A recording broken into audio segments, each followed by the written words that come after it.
मानव जायसवाल जी, आप कुछ पेपर ऊपर दिखा रहे हैं, लेकिन ये तो अच्छा है ना कि कम से कम। मैं पेपर नहीं दिखा रहा था, मैं आपको दिखा रहा था कि आज उदय नारायणपुर हावड़ा में एक 81 वर्षीय बुजुर्ग, उनकी हत्या हो गई।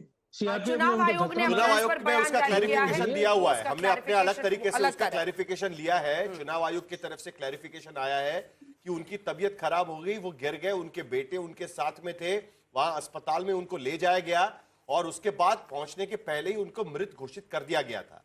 तो उसका क्लैरिफिकेशन चुनाव आयोग की तरफ से उनका माथा फटा है, उनका माथा फटा है, वो वीडियो है, वो धक्का उनको मारा गया है, ये भी वीडियो है। अब अगर हम चुनाव को पता कर ले तो 30 लाख सेंट्रल पुलिस फोर्स का कोई जवान क्यों एक बुजुर्ग व्यक्ति को धक्का मारेगा? एक सेकंड मानव जी, देखिए दादा, आप चिल्ला चिल्ली करके कोई फायदा नहीं है।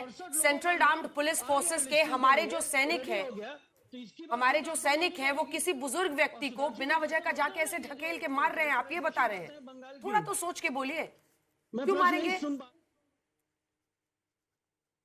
मेरे ख्याल से उनको वो ये सवाल पूछना चाह रही है कि सेंट्रल रिजर्व पुलिस फोर्स के व्यक्ति क्यों किसी बुजुर्ग को मारेंगे, क्या वजह से जाके? और चुनाव आयोग उसमें अधिकृत तौर पर अगर मैं बताना चाहता हूँ। देखिए, आज सुबह भी तारकेश्वर में, सदगछिया में और कुछ एक इलाके में, फाल्ता में सेंट्रल फोर्सेस ने लाठीचार्ज करी है महिलाओं के ऊपर। ये पूरा बंगाल जानता है और पूरा बंगाल नहीं देखा है, लेकिन आपको इलेक्शन कमीशन नहीं बताएगा। ये शीतल कुची जैसे इंसिडेंट पिछले बार हुआ है, ये इलेक्शन कमीशन नहीं बताया। जहां तक बात है ना,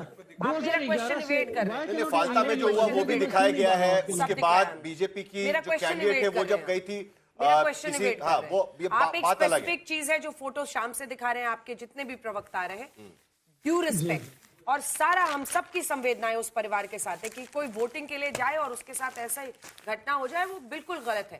लेकिन चुनाव आयोग का कहना है बुजुर्ग व्यक्ति थे, गिर गए, चोट लगी होगी, उसके बाद अस्पताल पहुंचते पहुंचते मृत घोषित हुए, है ना?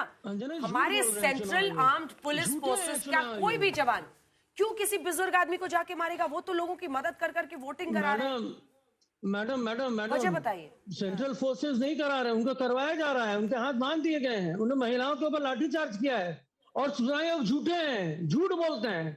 आज 30 लाख लोगों को जिन्होंने किया, बताइए ना, ट्राइब्यूनल में 14,074 लोगों में 14,000 लोगों को कर रहे हैं। वो एक बड़ा मामला है।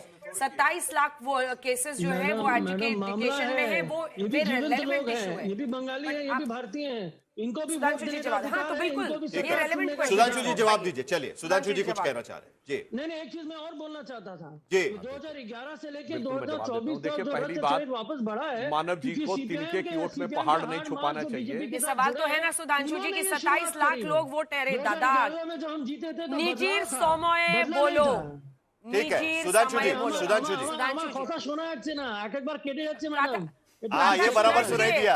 मानव जी सुनिए, पहली बात यथार्थपरक बात करनी चाहिए। 27 लाख लोग वोट नहीं कर पाए, 27 लाख लोग वोट नहीं कर पाए। एक सेकेंड, हाँ उसमें 27 लाख लोग वोट नहीं कर पाए। बिल्कुल बिल्कुल, आपने जो बिल्कुल सही बात अभी बता रहा हूं उस पर। पहली बात तो इनको ध्यान रखना चाहिए, चुनावी हिंसा होता है गोली, बम, पत्थरबाजी, इनसे किसी की मृत्यु होना। अगर किसी की स्वास्थ्य कारणों से दुखद परिस्थितियों में मृत्यु हो गई तो उसको आपने चुनावी हिंसा, और देखिए कितनी बड़ी बात है कि उसको कह रहे हैं चुनावी हिंसा। जब दर्जनों मरते थे तो कोई हिंसा की बात नहीं, बम, कट्टे, गोली, उससे तो कोई वो नहीं होता था। अब आ रहे हैं 27 लाख के विषय के ऊपर। अब देखिए यहीं पर एक समस्या है। आज मैं दर्शकों के सामने एक बात रखना चाहता हूं कि आप कल्पना करिए कि आईपैक के दफ्तर पर ममता बनर्जी खुद क्यों गई थी फाइल को कब्जा करने। कुछ उसमें ऐसा था कि कुछ लोगों के ये ऐसी एक थ्योरी है कि बैक डेट से कागजात बनाए जा रहे थे ताकि उन घुसपैठियों को वोटर बनाया जा सके, और यह डर था कि वो साथ में ना जाए। अन्यथा इलेक्शन स्ट्रेटजी में ऐसी कौन सी चीज हो सकती है जो इतना घबराने की बात है कि हमारी इलेक्शन स्ट्रेटजी, मतलब तृणमूल के सारे नेता बेकार थे, तृणमूल के कार्यकर्ता बेकार थे, मानव जायसवाल जी बेकार थे। ये तो आपका एजम्पशन हो गया ना, एक आउटसोर्स एजेंसी। सुधांशु जी, अब 27 सुधांशु जी, ये तो आपका एजम्पशन हो गया। अब 27 लाख ट्रिब्यूनल के सामने जब हियरिंग हुई, जितनी हियरिंग हुई उन सभी को वहां पर अलाउ किया गया वोटिंग करने के लिए। 136 लोगों की हियरिंग हुई, उनको कहा गया कि आप वापस वोट दे सकते हो, जिनको लॉजिकल डिस्क्रिपेंसी में चुनाव आयोग ने दूर किया था। 1036 लोगों की वापस हियरिंग हुई, उनको दूसरे चरण में वोटिंग के लिए अलाउ किया गया है। जिनकी हियरिंग हुई उनको अलाउ किया जा रहा है। लॉजिकल डिस्क्रिपेंसी में 37 लाख लोगों की जिनको हटाया गया था, जुडिशियल प्रोसेस में उनको अंदर किया गया है।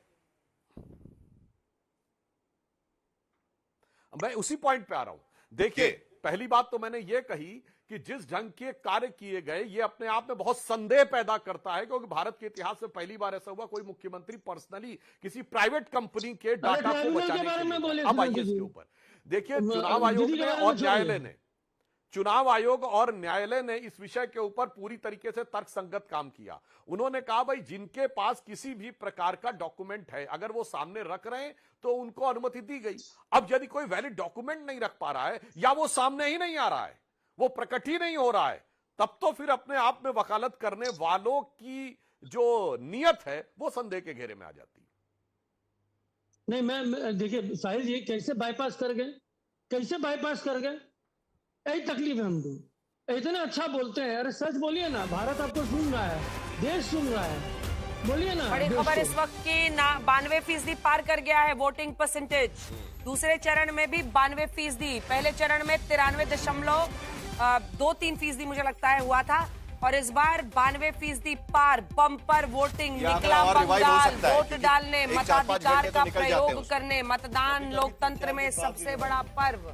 10 दिन के बाद भी रिवाइज। शशि शेखर जी लेकिन मिसाल बना दिया भाई बंगाल, कोई दो राय नहीं। 5 बजे तक ही मैंने गिना था, एब्सोल्यूट नंबर्स में भी मतलब अगर सबक 27 सिखाया लाख जाएगा ज्यादा लोग किसी को निकले। तो पूरा सबक सिखाया जाएगा। अब जो आएगा वो बहुमत से आएगा और बम्पर बहुमत से आएगा, नहीं तो नहीं आएगा। एक तरफा होगा, मतलब लग ऐसा ही रहा। इसमें कहीं कोई दो राय नहीं, जिधर या भी तो होगा ममता बनर्जी जम गई या ममता बनर्जी गई, उखड़ गई। नहीं, पर तमिलनाडु में क्या हो रहा है विश्लेषण, लेकिन सच खबर का इस बात पर टिका हुआ है कि कौन आएगा ये नहीं बताएंगे। कौन कुछ नहीं कर पाएगी। फिर जलने वाले मुझे मालूम है, मुझे मालूम है काहे कौन। जलने जलाने की बात ही बोल दिया करते था हैं। आपको। जमा गई, क्या कह रहे हैं? जम जाना अच्छी बात कह रहे हैं। जमा गई बोल रहे हैं। वो हिल नहीं पाएगी। अच्छा ठीक है, सुधांशु जी कुछ ऐड करना चाह रहे हैं, सुधांशु जी कुछ ऐड करना चाह रहे हैं। ठीक है सुधांशु जी। देखिए, इसमें बिल्कुल बगैर भावनाओं में बहे तथ्यात्मक बात करिए। विगत 3 विधानसभा चुनावों को देखिए। 2011 में भारतीय जनता पार्टी अप्रासंगिक दल थी। 2016 में हम 3 सीटों पे आए, 10% वोट पाया। 2021 में हम 77 सीटें पाकर मुख्य विपक्षी दल बने और 38% वोट पाया, और तृणमूल का 48% वोट था। हमारे इनके बीच में 10% का वोट था, अंतर था, यानी सिर्फ 6% वोट हमें अपने पक्ष में करने थे। अगर आप वो ट्रेंड देखें तो वो ट्रेंड दिखाता है कि भारतीय जनता पार्टी एक लंबी छलांग मारने की तरफ आगे बढ़ रही है। इसमें और एक और बात समझना चाहिए अंजना जी, जब लोग डिस्कस करते हैं तो ये पक्षी भूल जाते हैं। मात्र 15 साल पहले चाइना के बाहर अगर सबसे बड़ी पॉपुलेशन थी जो कम्युनिस्ट रूल के अंडर में थी, वो तो वेस्ट बंगाल थी, जहां कम्युनिस्ट साफ है। मतलब पिछले चुनाव में कांग्रेस और कम्युनिस्ट साफ हो गए, हसिया वाली साफ और पंजा साफ। इस पे कोई बात ही नहीं कर रहा था। सब 2021 में करे थे भाजपा हार गई, भाजपा हार गई, भाजपा हार गई। भाई सब साफ तो हो गए कांग्रेस और कम्युनिस्ट, और मुख्य विपक्षी दल बन गई भाजपा। तो जो ट्रेंड दिख रहा है, इस बार हम और लंबी छलांग मारकर बचा लो यार। जो एक तरीके से कांग्रेस और कांग्रेस गोत्र के सारे दलों का एक प्रकार से समापन अध्याय होने जा रहा है कोलकाता की राजनीति में। तो कम्युनिस्टों को किसने खत्म किया? टीएमसी ने कि आपने? अरे सारे कम्युनिस्ट तो चले आए इधर 30%। मैं कुछ जोड़ना चाहता हूँ। कम्युनिस्ट खत्म हो गए वो। अरे कहाँ आपकी पार्टी में आ गए भाई? टीएमसी में कितना परसेंट गए उसका हिसाब नहीं रखते हैं। 30% जो शिफ्ट हुए ना 16 टीएमसी में कितना परसेंट गए? सब बीजेपी सब देखिए टीएमसी में कितने परसेंट गए? मैं तो उनसे कह रहा हूँ सब बीजेपी में गए भाई। हाँ, जो सारे बीजेपी में गए। 30%। और लेफ्ट वाले सारे बीजेपी में गए। मानव जी कुछ कह रहे हैं। कहानी कर रहे हैं। मानव जी बताइए। इतना कैसे कहानी अरे बात करो ना। अरे मानव जी को कहने दीजिए, चलिए मानव जी बोलिए, चलिए बोलिए बोलिए। मैं तो डेटा की बारे में बात कर रहा हूँ। 30% इधर उधर चले गए सीधे। मानव जी आप भी बता दीजिए कितना लेफ्ट वाले आपके यहाँ है। सुनिए, हमारी पार्टी बनी 1998। कांग्रेस की हमारा एक वोट बैंक था जो कांग्रेस से टीएमसी में इमीडिएट चर्न हो गया, और ग्रेजुअली हमारी जो लड़ाई थी वो मुख्य लड़ाई थी सीपीएम से, जिससे हमने कांग्रेस का गठबंधन तोड़ा, कांग्रेस का साथ छोड़ा। उसके बाद जब हम 2011 में आए तो कांग्रेस और टीएमसी का एक बहुत बड़ा वोट बैंक, जो 12 साल 14 साल का जो संघर्ष था ममता बनर्जी का, तो टीएमसी में वो ग्रेजुएट हुआ और बहुत सारे नए वोटर्स हैं, बहुत युवा हमारे साथ जुड़े। उसके बाद जब 2011-2016 होता है ना, तो सीपीएम ढलने लगती है, और सीपीएम में ढलते थोड़ा सा वोट बैंक शिफ्ट होता है भाजपा को, तो 2-3 सीट मिल जाता है, बहुत मेहनत करते हैं लोग। उसके बाद जब 2016 से 2021 के पहले 2019 आया, ये 2019 बहुत वाइटल है। इसमें सीपीएम को पता चल गया कि हम ममता से तो लड़ नहीं सकते, भाजपा का पूरा जोर है, पैसा है, दमखम है। तो बंगाल में एक प्रसंग शुरू हुआ, बाम का वोट राम के पास, ये शुरू हुआ। अब इन्होंने क्या देखा? किसका वोट? वामपंथी विचारधारा के लोग राम के साथ जुड़े। किसका नारा था? अब सुनिए, टीएमसी का टीएमसी का लगवाया हुआ नारा था। बड़ी कहानी आशुतोष जी। अच्छा, मुझे क्या करते हैं वाम का राम शेष नारा किसका था?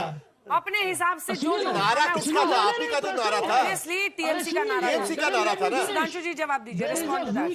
shift in electoral politics, in your calculation analysis. अब मैं बिल्कुल फैक्ट के साथ बोलूंगा। सर, आपने का अपने माइनस, बीजेपी का प्लस। मानव जी, आपने निजीर समय बोलो दादा, निजीर समय। मेरा एक सवाल मानव जी से, अभी निजी समय अब अपने टर्न पे बोलिए मानव जी। दर्शकों के साथ अन्याय मत करिए, सारा विषय आने दीजिए। अब मैं सिर्फ फैक्ट बोल रहा हूं। देखिए, पिछले विधानसभा चुनाव में जो तृणमूल कांग्रेस के मुख्य रणनीतिकार थे, उनका ऑन रिकॉर्ड दिया गया बयान है कि हमारी गिनती 30% से शुरू होती है। अब इस पैनल में बैठा हुआ कोई भी व्यक्ति इतना नासमझ नहीं है कि वो 30% का मतलब क्या था और वो 30% वोट किसका था। देश के नागरिक है ना। ने कहा कि लेफ्ट का वोट बीजेपी के साथ आ गया, हो सकता है। अब सुनिए, आपने अपने टर्न पे बोलिए सर। लेफ्ट का वोट बीजेपी के साथ आया और लेफ्ट के गुंडे चले गए टीएमसी में, तो बहुत बड़ा परिवर्तन है कि लेफ्ट वाले राइट हो गए और लेफ्ट वाले उधर गया। 2007 में लेफ्ट की सरकार थी और इनके एक परिवहन मंत्री थे। एक मिनट सर, पूरी बात होने दीजिए। 2007 में लेफ्ट की सरकार थी, इनके परिवहन मंत्री थे मिस्टर चक्रवर्ती। उन्होंने केवल दक्षिणेश्वर काली में जाके पूजा कर ली थी, तो प्रकाश कारत ने जवाब तलब कर लिया था कि आप कम्युनिस्ट होकर पूजा कैसे कर सकते हैं, आप पहले कैसे कह सकते हैं मैं पहले हिंदू हूं बाद में कम्युनिस्ट हूं। और उसी कम्युनिस्ट ने 2021 में फुरफुरा शरीफ के गद्दी नशीब पीरजादा अब्बास सिद्दीकी की पार्टी के साथ गठबंधन किया, जो कहता है धर्म एक अफीम है, यानी उसके लिए हिंदू धर्म तो अफीम है।